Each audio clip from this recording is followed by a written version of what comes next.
Hello and welcome to another episode of Cause of Death. I am the Appalachian Sun. I would like to take a moment to thank you if you saw my very first video about Conway Twitty. That was originally a project for mortuary school.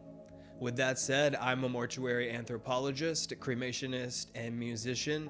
This video is going to cover the aircraft accident that took the life of 30-year-old country singer Patsy Cline.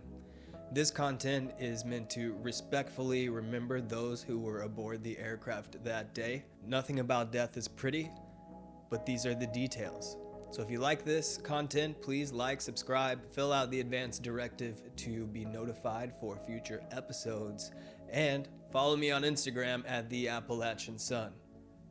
Let's get started.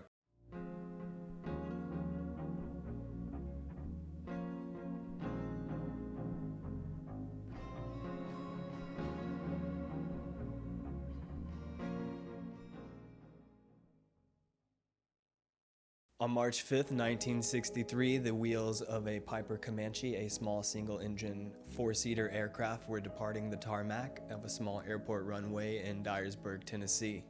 The airport manager would remember that it was 30-year-old singer Patsy Cline who was the first aboard and to climb in the left rear passenger seat. Next in was 41-year-old country singer Hawkshaw Hawkins. He climbed in and sat next to Patsy. Then 34-year-old Randy Hughes, he was Patsy Cline's manager.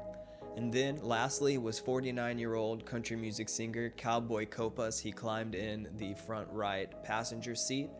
The plane was taxied out onto the runway and they made their departure for Nashville. 2 days earlier, the group were performing an afternoon. They did 3 sets each, a benefit show at what is known as Memorial Hall in Kansas City, Kansas. Among the performers were also George Jones and Patsy Cline's friend, Dottie West, who was also a country music singer. Dottie would state in an interview that Patsy was coming down with a cold. She had talked to her husband and the kids were sick. And instead of riding back with Dottie and her husband Bill West in their station wagon, she decided it would be quicker to take the flight with Randy Hughes after the show. So they returned to the Townhouse Motor Hotel after the show and tried to make their departure the next day on March 4th. March 4th came and the group made their way to the Fairfax Airport in Kansas City. But the weather was terrible, and if you've ever been through the Midwest, I know every time that I've driven through this part of the country, the sky is usually black out in the middle of the day, and it looks like the end of day. So if you live in this area, let us know below what the sky looks like, and I imagine it looked like that on the day that they tried to make this flight. So unable to do so, they returned to the Townhouse Motor Hotel, where not much is known about their time there. However, the next day on March 5th, conditions were okay enough for them to make a departure around 2 o'clock in the afternoon. Somewhere along the way, they had to make a refueling stop in Rogers, Arkansas, which this doesn't make a lot of sense, but maybe it makes sense if you're a pilot. I don't know why they would make that kind of V shape. Let me know in the comments. However, around 5:05, Randy Hughes was no longer able to see out of his window, so he contacted that small airport in Dyersburg, Tennessee, and made a landing.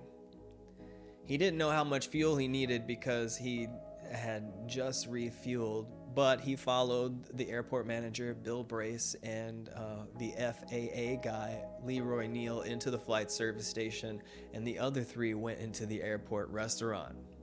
Inside the flight service station, the 2 men in charge tried to talk Randy Hughes out of flying. Mr. Neal, as well as Mr. Brace, both tried to get Randy Hughes not to fly out due to the weather conditions and the fact that the man only had 117 hours of total flight time, with only 44 of those hours being behind the controls of this Piper Commanche. He was also not rated to fly in low visibility conditions by use of his instruments alone, which this is new on me. I didn't know you could fly without having to be 100% proficient in your instruments. I mean, you can drive in fog and you still know what you're doing. I know it's different, but I digress. Randy Hughes had talked to his wife on the phone earlier that day, and she said that the sun was shining in Nashville, so he informed Mr. Neal and Mr. Brace that he was going to make the flight. However, he did ask the 2 if the airport runway would be lighted in case he needed to turn around and come back. They both assured him that it was, but they didn't think he'd be able to see it in low visibility conditions, so they continued to try to discourage Randy Hughes from making the flight, but he was tired, jaded, already 2 days behind schedule. His wife had told him the sun was shining, and by all accounts, this man was a young hotshot, so he had the confidence that he was going to make the flight. He thanked the men. He went into the airport restaurant where the others were, told them that they were going to make the flight. They finished up. Patsy Cline made a last phone call from a telephone that you can go to Dyersburg, Tennessee and put your hands on. It's still there. She called her mom, let him know that they were going to be home, and they climbed back aboard the aircraft and made that 6:07 departure for Nashville.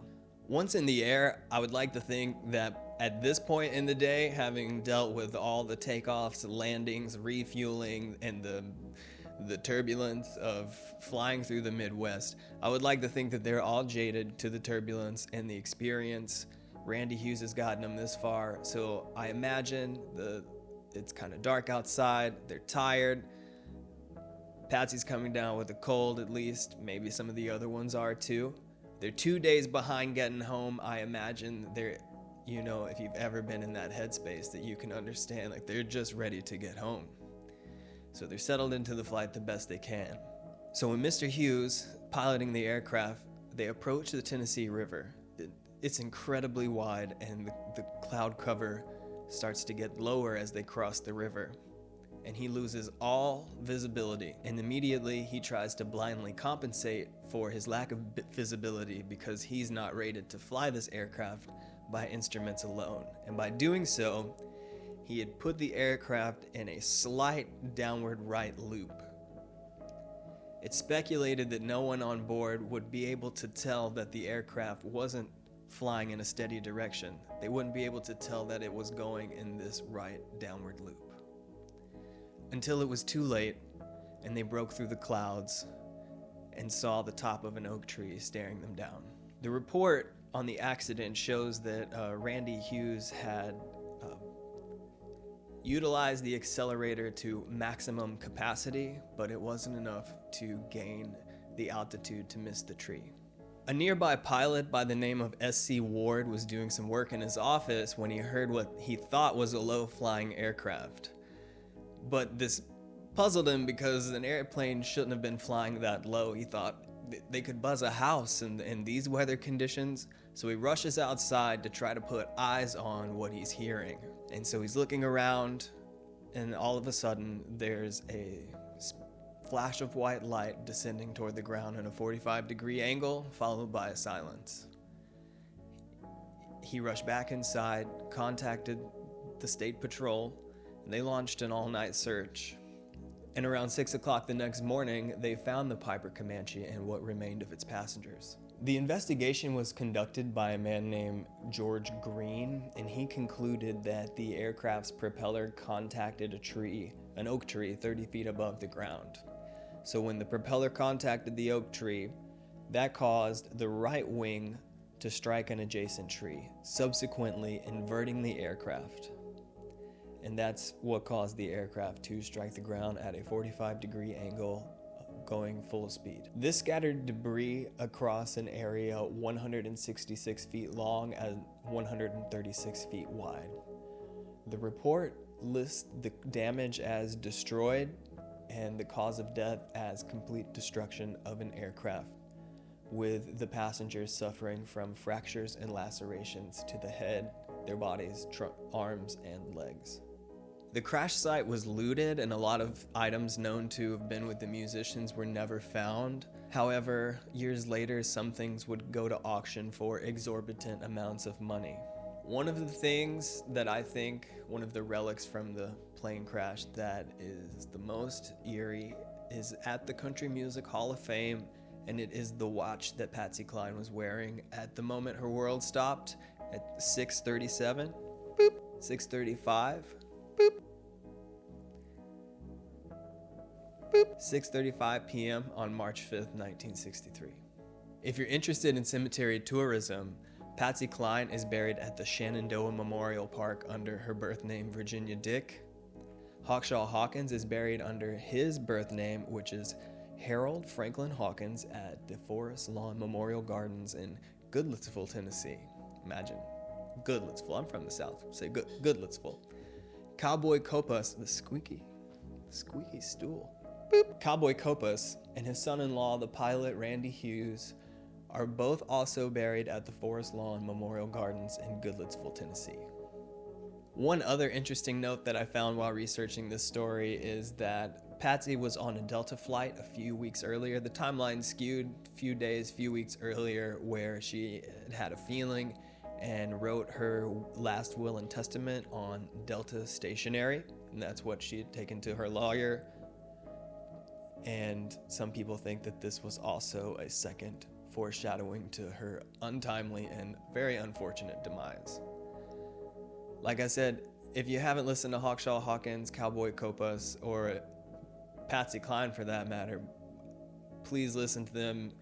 I was listening to Patsy, I'm talking to her like I know. I was listening to Patsy Cline on a drive out to a hike the other day, and the song Strange came on, and it just made a tear fall from my eye, and I'm not ashamed to admit it. So thank you. If you please like this, subscribe, sign the advance directive to get the notifications of new content. Follow me on Instagram at the Appalachian Sun, and let me know in the comments what your favorite Patsy Cline, Hawkshaw Hawkins, or Cowboy Copas song is. Let's talk about a memory that you have of these bands. For me, it was growing up in my grandparents' honky tonk. This is some of the first music that I ever heard in my life, so it's very special to me. I would like to thank you again. I'm the Appalachian Sun. Remember, time waits for no man.